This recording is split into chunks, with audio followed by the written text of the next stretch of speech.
They called him many names: the Gray Man, the Brooklyn Vampire, the Boogeyman. He didn't look like a monster. He looked like someone's grandfather. Gray hair, gentle eyes, quiet voice. But beneath that frail frame was something no human mind should hold. He was not just a killer.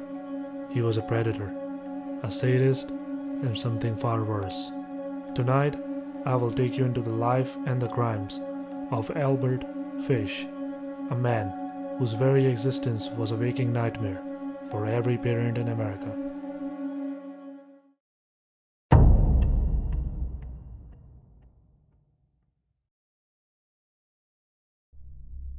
Albert Fish was born Hamilton Howard Fish on May 19, 1870, in Washington, D.C., into a family marked by mental illness and instability.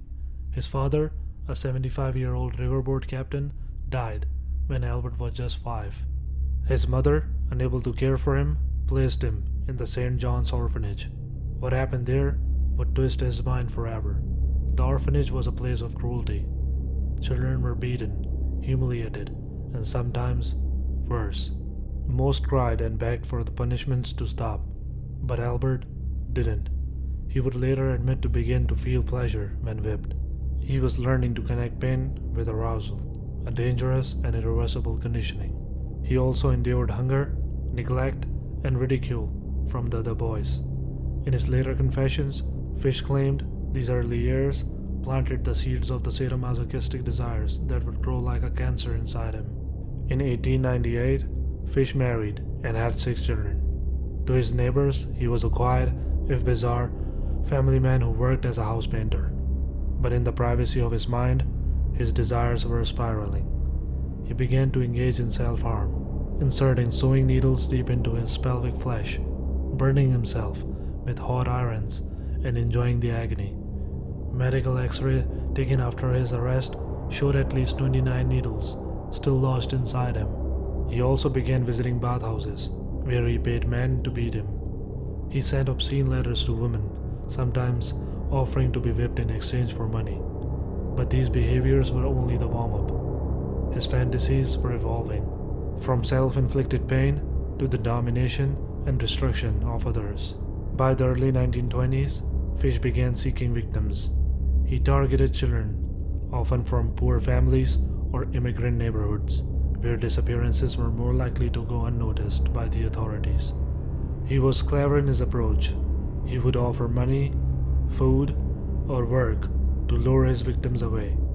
His appearance, an elderly frail man, made him seem harmless. Fish later claimed he killed several children during this time, but the true numbers remain unknown. Some were beaten to death. Others suffered far worse fates.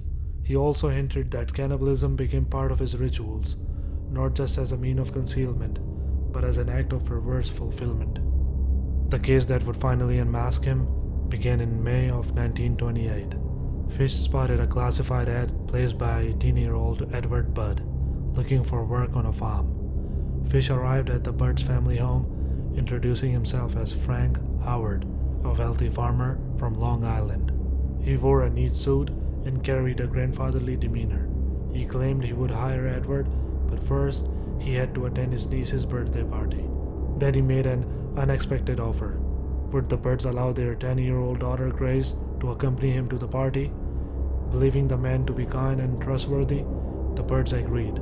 Grace left with him in her best white dress. She was never seen alive again.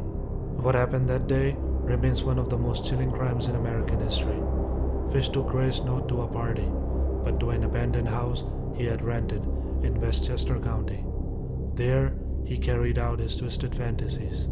He later confessed that he strangled Grace and committed acts of cannibalism. He claimed he had not sexually assaulted her, not out of mercy, but because he insisted.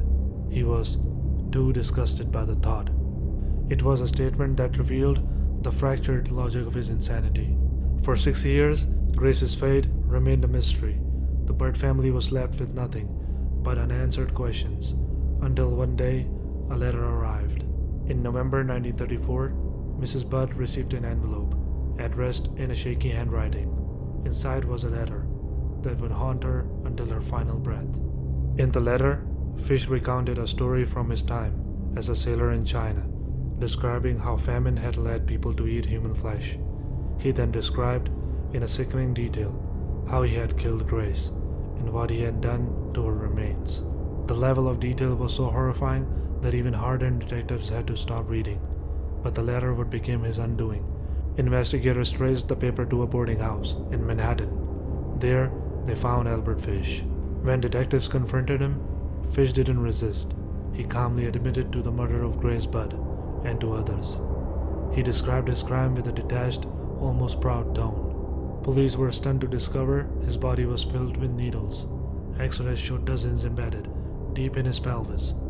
He spoke openly about his obsession with pain, his sexual fantasies, and his desire to consume human flesh. But his confessions left one chilling truth. Grace Budd was not his only victim. She was simply the one whose death he could not hide. The trial of Albert Fish in March 1935 gripped the nation. Prosecutors painted him as a calculating predator. The defense claimed he was insane, pointing to his extreme sexual deviance, his history of self-harm, and his cannibalism as proof. But witnesses testified to his cunning, the way he planned his crimes, concealed his tracks, and even used false names. The jury just took 10 days to decide. Albert Fish was guilty and should die for his crimes.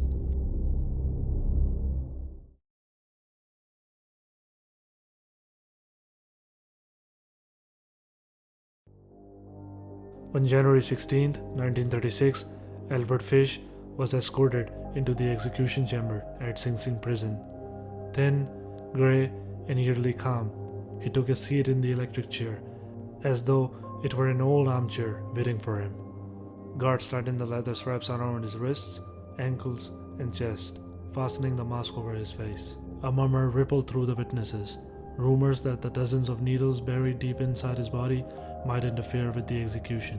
When the switch was thrown, his frail frame convulsed sharply, the air filling with metallic tang of ozone and faint smell of burning cloth.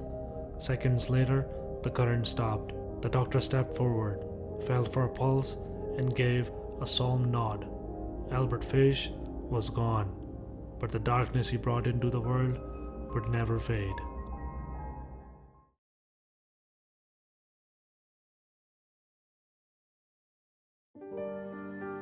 Albert Fish was a reminder that monsters do not always hide in the shadows. Sometimes they walk among us, smiling politely, offering help, earning our trust. He was the proof that evil can wear the face of kindness, and that the most dangerous predator is the one you least suspect. Remember his name, not out of fascination, but as a warning, for even the gentlest face can hide the darkest soul.